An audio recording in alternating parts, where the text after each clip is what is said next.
मेरे प्यारे बच्चों नमस्कार। आजकल आप तस्य पाठ सुभाषितानि का अध्ययन कर रहे हैं। आपने 3 श्लोक पढ़ा और तीनों श्लोकों का जो अभ्यास कार्य था प्रश्न निर्माण कार्य, ये आपने करके मुझे दिखाया। अच्छा लगा, लेकिन संख्या बनाने वालों की और होनी चाहिए। बहुत कम ही ऐसे हैं जो अभ्यास कार्य या जो भी प्रश्न मिलता है, असाइनमेंट मिलता है, वो करके दिखाते हैं। तो आप सभी करेंगे तो ज्यादा जानकारी प्राप्त होगी। आपको प्रश्न निर्माण करने के लिए जानबूझकर दिया जाता है कि उसको बनाने के लिए आप प्रश्न बार बार उस अनुच्छेद को या श्लोकों को आप पढ़ेंगे। पढ़ने के पश्चात तब प्रश्न खोजेंगे और फिर उसका उत्तर खोजेंगे। तो समझिए कि वो श्लोक अच्छे से आप समझ जाते हैं, न चाहते हुए भी आप समझ जाते हैं। इसलिए आपको मैं प्रश्न निर्माण करने के लिए देती हूँ। तो आप सभी इस प्रश्न निर्माण को अच्छे से बनाया करें। तो चलते हैं आज हम लोग श्लोक नंबर 4, 5 और 6 की तरफ। आज फिर हम लोग 3 श्लोक पढ़ेंगे। तो चलिए शुरू करते हैं। उदीरितः अर्थः पशुना अपि गृह्यते, हयाः च नागाः च वहन्ति बोधिताः, अनुक्तम अपि ऊहति पंडितः जनः, पर इंगित ज्ञान फला किम ही बुद्धयः। एक बार और देखें क्योंकि संधि युक्त शब्द इसमें कई हैं। उदीरितः, उत जोड़ ईरितः ये होगा। यहाँ भी तृतीयाक्षर से त को ही दा हुआ है। ईरिता मतलब होता है कहा गया। उदीरितः अर्थः पशुना अपि गृह्यते, ग्रहण कर लिया जाता है। हया जोड़ च हयाश्च ये संधि विच्छेद हुआ।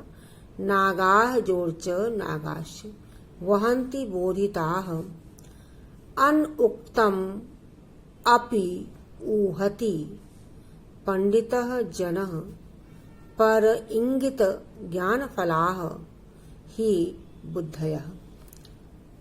अब इसका हम लोग अन्वय करेंगे। तो पशुना अपि उदीरित अर्थः गृह्यते। पशुना अपि उदीरित अर्थः गृह्यते। फिर हयाः नागाः च बोधिताः, भारम वहन्ति। बोधिताः भारम वहन्ति। फिर जनः पंडितः जनः, पंडितः जनः अनुक्तम अपि ऊहति बुद्धयः, पर इंगित ज्ञान फलाः भवन्ति। कुछ ऐसे शब्द हैं जो मैंने बोला है, वो अर्थ क्लियर करने के लिए बोलना ही पड़ता है। एक बार और देखें अन्वय, क्योंकि अन्वय से अर्थ लगाना आसान होता है, अन्वय भी आपको करने के लिए आता है। पशुना अपि उदीरितः अर्थः गृह्यते, हयाः नागाः च बोधिताः वहन्ति। भारम वहन्ति आपको कहना पड़ेगा, भारम उसमें दिया हुआ नहीं है। पंडितः जनः अनुक्तम अपि ऊहति बुद्धयः, पर इंगित ज्ञान फलाः भवन्ति। ये आपका अन्वय हुआ। अब हम लोग कठिन शब्दों के अर्थ जान लेते हैं। उदीरितः, उदीरितः मतलब उक्तः कहा गया, कथितः कहा हुआ। फिर है गृह्यते, गृह्यते मतलब प्राप्यते पाया जाता है, ग्रहण कर लिया जाता है। हयाः, हया मतलब अश्वाह घोड़े। नागाह मतलब हाथी गजाह। और वहंती मतलब ढोते हैं, नयंती वहन करते हैं। बोधिताह मतलब समझदारी से, समझ बूझ के। अनुक्तम न कहा गया। ऊहति निर्धारित अनुमान लगा लेता है। फिर है पर इंगित ज्ञान फलाह यानी कि संकेत युक्त ज्ञान रूपी फल वाले। ये आपका अन्वय हुआ।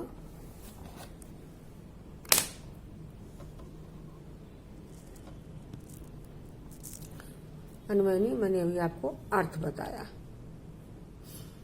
अब हम लोग अनुवाद लगाते हैं। कह रहे हैं श्लोक में ये बताया गया है कि जो मनुष्यों के अंदर जो बुद्धियां होती हैं या जानवरों के अंदर जो बुद्धियां होती हैं, अपनी बुद्धि से ही वह किसी के द्वारा संकेत किए गए कार्य को आसानी से कर लेता है और समझ लेता है। तो बुद्धि की महत्ता बताई गई है कि तो बताया गया है कि निर्देश पशु के द्वारा भी ग्रहण कर लिया जाता है। किसी व्यक्ति के द्वारा निर्देश दिए जाने पर पशु के द्वारा भी उसे ग्रहण कर लिया जाता है। घोड़े और हाथी भी बोधिता समझदारी से भार को ढोते हैं।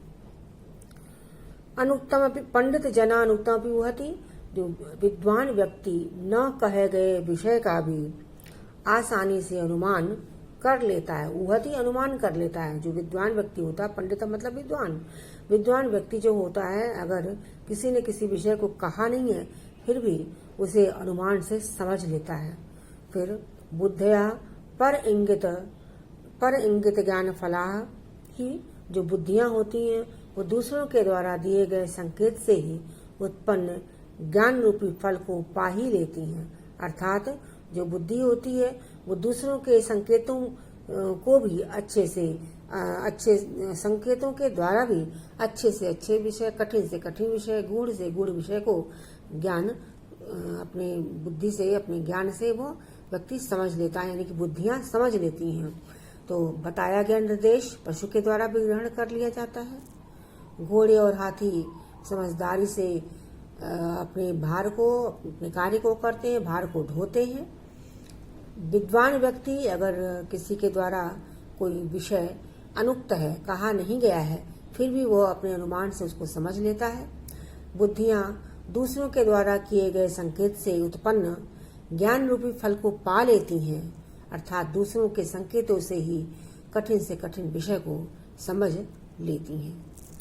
आइए हम लोग चलते हैं श्लोक नंबर 5 की तरफ।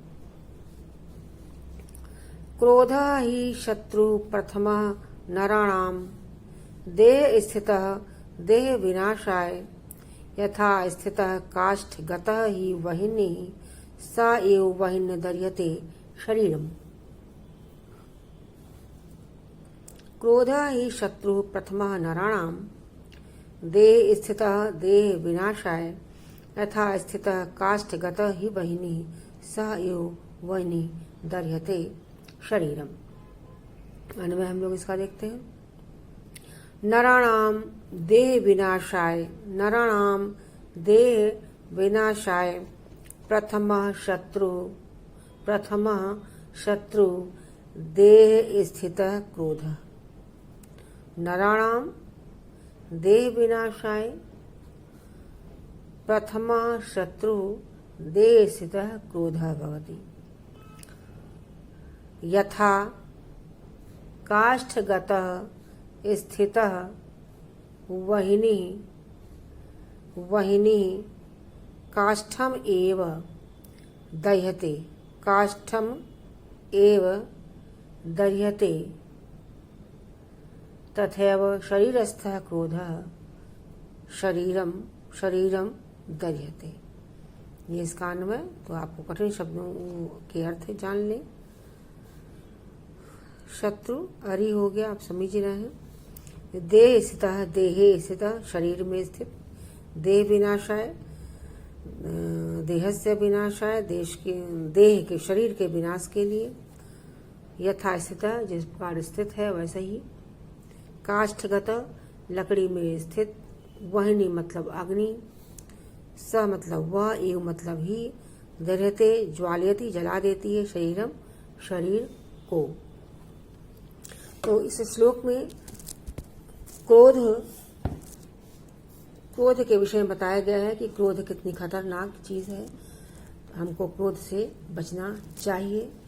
तो कह रहे हैं लोगों के शरीर के सर्वनाश के लिए जो प्रथम शत्रु है मनुष्यों के शरीर में, वह क्रोध ही है।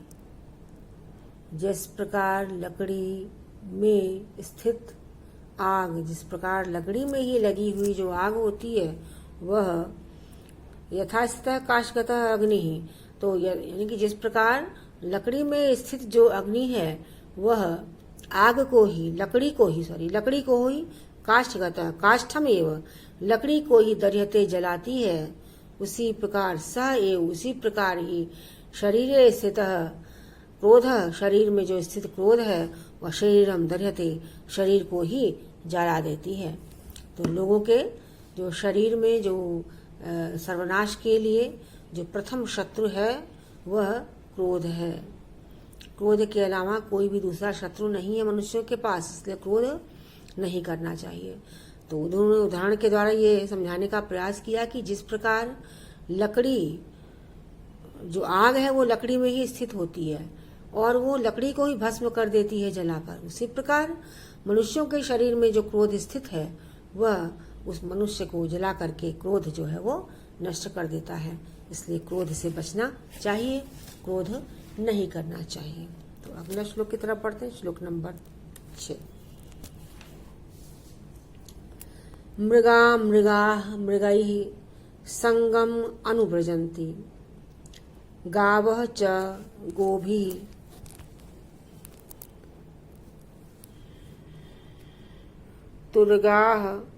तुरगैः। सप्त संधि का उदाहरण भरा पड़ा है इस लेसन में। मूर्खाः च मूर्खैः, सुधियः सुधिभिः, समानशील व्यसनेषु सख्यम्। मृगाः मृगैः, यहाँ विसर्ग का लोप था। मृगाः मृगैः संगम अनुव्रजन्ति, गावः च गोभिः, तुरगाः तुरगैः, मूर्खाः च मूर्खैः, सुधियः सुधिभिः, समानशील व्यसनेषु सख्यम्। तो इसमें बताया गया इस श्लोक में कि जो समान आचार विचार व्यवहार वाले होते हैं उन्हीं का आपस में मेल जोल रहता है। आप देखेंगे कि संसार में बहुत से लोग हैं, या आप एक कक्षा में इतने लोग, इतने बच्चे 50 से 55 बच्चे अगर आप इस सेक्शन में बैठ रहे हैं तो सबसे सबकी मित्रता नहीं होती है। हाँ, तो आपके मित्र दो चार इस ढंग से बनते हैं। तात्पर्य यह है कि जिनका आचार व्यवहार आपस में थोड़ा मेल जोल करता है वो आपस में दोस्त बन जाते हैं। तो जो समान आचार विचार वाले होते हैं वही आपस में दोस्त बन जाते हैं। यही इस श्लोक नंबर 6 में बताने का प्रयास किया गया है। तो सबसे पहले हम लोग अन्वय जानते हैं, बहुत सीधा ही सीधा अन्वय है।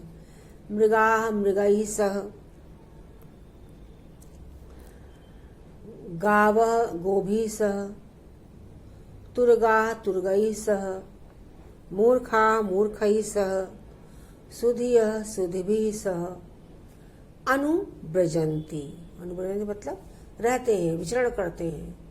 सख्यम समान शील व्यसनेषु भवति, सख्यम समान शील व्यसनेषु भवति।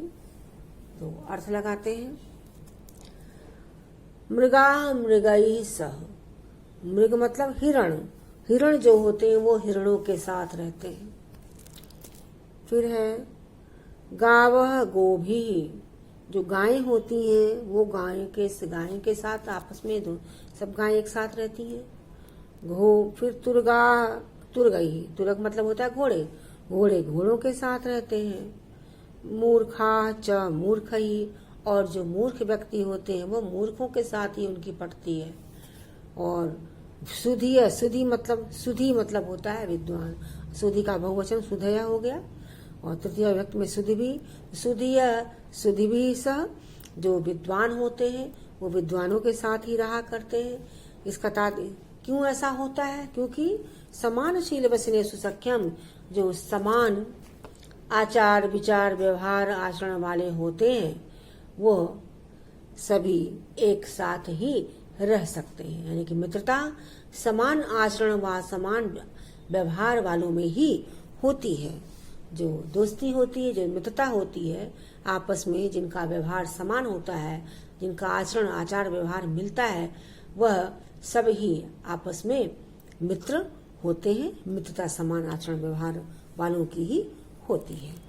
ये आपका 3 श्लोक का अर्थ आपने जाना। अब आप इसके कुछ व्याकरणात्मक शब्दों पर, तीनों श्लोकों के व्याकरणात्मक शब्दों पर चर्चा कर लिया जाए। देखिए, श्लोक नंबर 4 का ये आपका अन्वय हो गया, जो मैंने यहाँ लिखा। शब्दार्थ हो गए। शब्दार्थ के अंतर्गत मैंने आपका पर्याय पद भी लिखा हुआ है और इसके बाद हिंदी अर्थ भी लिखा हुआ है, ये आप देख पा रहे होंगे। फिर श्लोक नंबर 5 में आए, यहाँ भी आप अन्वय को देखें। अन्वय मैंने लिख भी दिया है। फिर शब्दार्थ में उसी प्रकार से मैंने संस्कृत शब्द भी लिखे हुए, इसको पर्याय पद भी बोलते हैं, और ये हिंदी अर्थ आपका ये है। श्लोक नंबर 6, ये आप देखिए अन्वय इसका। फिर शब्दार्थ, शब्दार्थ के साथ साथ आपका पर्याय पद भी संस्कृत में लिखा हुआ है और हिंदी भी मैंने लिख दिया है। ये देखिए, यहाँ पर्याय पद आपको मिल जाएंगे, ध्यान से इसको आप देखेंगे। ठीक, अब आगे तीनों श्लोकों से संबंधित जो संधि युक्त शब्द आए थे। तो उदीरिता अर्थ, उत जोड़ ईरिता जोड़ अर्थ, हयाश्च हयाह जोड़ च, नागाश्च नागाह जोड़ च, अनुक्तम अपि ऊहति, अनुक्तम जोड़ अपि जोड़ ऊहति, ऊहति मतलब कहा गया। फिर है पंडितो जनः, पंडितः जनः, क्रोधो ही क्रोध ही, सब उत्तर संधि है। उत्तर संधि आप ध्यान से देखेंगे, दोनों उत्तर संधि। फिर रक्त संधि है, वहिनिर्दह्यते, वहिनी ही जोड़ दहते, गावश्च गावह जोड़ च, तुर्गस तुर्गई, तुर्गाह जोड़ तुर्गई, मूर्खाश्च मूर्खाह जोड़ च। ये सारी संधियां आपको पढ़नी है जो श्लोक में आया हुआ है, आपके सिलेबस में है। पर्याय पद एवं पर्याय देखिए, लगता है मैंने यहाँ पर्याय कुछ लिख भी दिया है, कुछ जो छूटे हुए शब्द होंगे वही लिखा है मैंने। वहंती नयंती, फिर मैंने लिख दिया शेष शब्दार्थ के साथ लिखा गया है, ये छूटा हुआ था मैंने लिख दिया। विपर्य है ईरितः अनिरितः, उक्तम न कथितम या अनुक्तम, वहिनी जलम, शत्रु मित्रम, मित्रम मित्र नहीं लिखना, मित्रम नपुंसकलिंग शब्द वही सखावाची होता है। क्रोध प्रेम, सुधीय मूर्खाः, ये आपका विपर्य पद हो गया। ये तीनों श्लोकों से संबंधित है। सामासिक पद देख लें। देहे स्थितः, देह स्थितः समस्त पद बन गया। काष्ठगतः, काष्ठे गतः सप्तमी। देह बिना तत्पुरुष, देह विनाशाय, देह से विनाशाय षष्ठी तत्पुरुष। अनुक्तम न उक्तम, यह न्याय तत्पुरुष। इस प्रकार 3 श्लोकों से संबंधित ये व्याकरण कार्य भी आपने देखा। बच्चों, आज का जो असाइनमेंट है वो श्लोक नंबर 4, 5 और 6, 4, 5, 6 के श्लोकों से आपको एक श्लोक से कम 5 प्रश्न निर्माण करना है, यानी कि 15 प्रश्न निर्माण करने हैं। जिस प्रकार से आपके एग्जामिनेशन में आते हैं कि 2 आपका एक शब्द में और 2 प्रश्न आपको एक वाक्य में, या एक प्रश्न एक वाक्य में आप बना लेंगे। बाकी सब व्याकरण से संबंधित कि इस पद का पर्याय पद क्या है, 2 पर्याय पद कौन से प्रयुक्त हुए हैं, कौन किसका विशेषण है, कौन किसका क्रिया है, कौन किसका कर्ता है, इस प्रकार से अव्यय पद कितने प्रयुक्त हुए हैं। इस टाइप से जो भी प्रश्न बनते हैं वो 5 से ज्यादा ही बन सकते हैं अगर आप ध्यान से बनाएंगे तो इनका आपको करना है कि एक श्लोक से कम 5 प्रश्नों का निर्माण करना है और उसका उत्तर भी आपको लिखना है। और लिख करके मुझे होमवर्क में, असाइनमेंट में, सारा तो होमवर्क ही हो रहा है, असाइनमेंट के लिए आप मुझे प्रेषित करेंगे। तो थैंक यू।